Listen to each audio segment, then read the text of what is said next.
now I can still see that she's not okay. So I'm trying to find a way yokuthola ukuthi mhlambe yini emkhathazayo. Mina ngokwami nje engabe ngiziphumele ngizihlalele. Because aku right ukuhamba ungekho right. Kwanento futhi nje engiphatha kabi nje emotionally. Izingane zamamkhulu zifike zathi mamkhulu zingibingelele ngathula. Yazi namanje ngisadidekile. Yabona into vele ube lost nje ukuthi how come ingane ukuthi zingavele zikhulume into ukubona abantu engazi ukuthi banento against wena mhlawumbe ongayi-understand or ongayazi. Yazi it's into eyomsangano nje kodwa i-serious.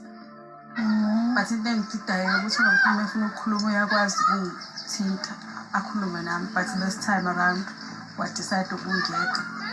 Ukuthi phela kugcina ukwabona ukuthi into ifike iqale incane bese end up ngathi inkulu kanti mhlawumbe kube bekune clarity mhlawumbe bizo end up ilokhozi. No, kube ifuna clarity bezwe not yena but ingane lezi bizo nezithawuzana bizo uvo. I don't care. Futhi nje akuyewe kunje.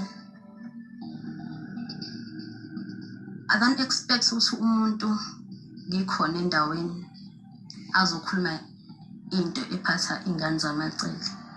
Ebe ekhona umacele umuntu engazanga kini azokhuluma naye.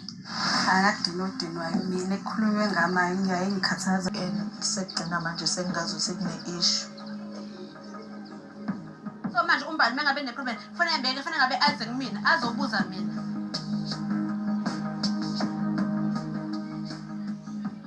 Ngayifundisa ukuthi whenever umunye wamakhosikazi mangibona ukuthi engathi soshayisana ngone ngiyokhuluma nendoda lengiyazi ukuthi iyami ngingakhulumi naye umuntu direct because I think and I believe ukuthi ngeke understandani. Akadinodinwa mina ekhulunywe ngamaye ngiyayingikhathaza engidini hlangene. Njoba ngikhuluma nje ngikhuluma noSobile angikhulumi nomamkhulu. So ngiyamuzwa umamkhulu. I don't know noma ubethetha noma ubenzani kodwa ngenxa yokuthi bengingeve ngikhuluma naye bengikhuluma noSobile. Angizange ngize ngimnake because akezanga ngizongibuza nami ngi-right. Ngiyacela. Uma ngabe into i-addressiwe kodwa still anikho right, kusho ukuthi kusafuneka i-intervention yomunye umuntu. That's what I'm trying to do njengamanje.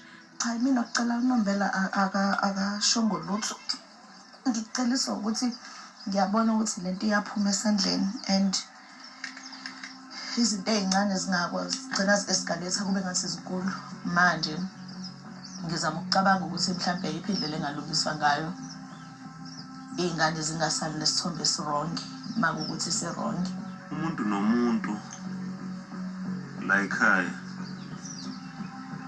makunodaba ngiyangithanda ukuthi ngisukumele.